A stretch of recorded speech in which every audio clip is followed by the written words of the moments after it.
మనం కష్టాలలో ఉన్నప్పుడు ఎవరన్నా సాయం చేస్తే వాళ్ళను ఎప్పటికీ యాది పెట్టుకోవాలి. తిరిగి మనం వాళ్ళకి ఏం సాయం చేయకపోయినా సరే కీడు మాత్రం చేయొద్దు. కానీ ఏం చేస్తాం, ఇవాళ రేపు మనుషులు మస్తు ఘోరంగా తయారైనరు. అన్నం పెట్టినోనికే సున్నం పెట్టినట్టు చేస్తుర్రు. ఇంతకు ఎవళ్ళబ్బా వాళ్ళు అని అనుకుంటుర్రా? ఇంకెవాళ్ళు ఆ బంగ్లాదేశ్ వాళ్ళు ఎట్లా పడితే అట్లా రెచ్చిపోతుర్రు. అందుకే మన వాళ్ళకు మస్తు కోపం వస్తున్నది ఇప్పుడు. ఇన్నొద్దులుగా పాకిస్తాన్ వాళ్ళే అనుకున్నాం గాని అబ్బో సిట్టెడు పుట్టెడు అయినట్టు వాడిని వీడిని చూసుకొని తోక జాడిస్తున్నారు బంగ్లాదేశ్ వాళ్ళు. కావాల్సుకొని లేనిదో కయ్యంది ఇస్తుండ్రు. బంగ్లాదేశ్ లో ఉన్న హిందువుల మీద దాడులు చేస్తాండ్రు, పానాలు తీస్తుండ్రు, నోటికొచ్చినట్టు మాట్లాడుతుండ్రు. బంగ్లాదేశ్ సర్కారుకు సలహాలు ఇచ్చే మహమ్మద్ యూనస్ అనేట ఆయనకు అప్పట్లో నోబెల్ శాంతి బహుమతి ఇచ్చిండ్రు.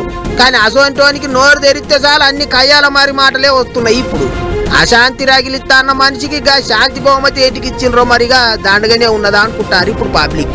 ఇక అట్లుంటే బంగ్లాదేశ్ సర్కారు వాళ్ళ మీద కోపంతో దేశం అంతటా జనాలు బయటకు వచ్చి లొల్లులు చేసిండ్రు, ఎత్తెత్తిపోసిండ్రు. హిందూ సంఘాల లీడర్లు రోడ్డెక్కిండ్రు. ఇంకో దిక్కు బంగ్లాదేశ్ వాళ్ళు ఎక్కతక్క చేస్తే వాళ్ళ లెక్కసారి చేస్తాం అన్నట్టు మాట్లాడుతుండ్రు కొంతమంది లీడర్లు. అటు రష్యా దేశపోళ్ళు కూడా బంగ్లాదేశ్ వాళ్ళకు సురుకులు పెట్టిండ్రు. అప్పట్లో 1971లో బంగ్లాదేశ్ కు ఆజాద్ వచ్చిందంటే అది భారతదేశం పెట్టిన భిక్షనే. కానీ అది కూడా లేకపోతే ఎట్లా, చాలా సప్పుడు దాకుండ్రే అని గట్టిగానే గట్టి పెట్టిండ్రు. బంగ్లాదేశ్ వాళ్ళు ఇట్లనే సీటికి మాటికి కయ్యం తీసి అటు హిందువుల మీద దాడులు చేస్తే మాత్రం ఇక వాళ్ళ పన అయ్యేటట్టే ఉన్నది. మరి ఇక ఏం చూసుకొని అంతగానో రెచ్చిపోతుండ్రో గాని ఒక్కటే దెబ్బకు కుక్కిన పేన్ లెక్క కావాలి. అట్లా దెబ్బ కొట్టాలిగా బంగ్లాదేశ్ వాళ్ళను అని కామెంట్లు పెడుతుండ్రు నెట్టన్నలు. ఏం చేస్తారో మరిగా.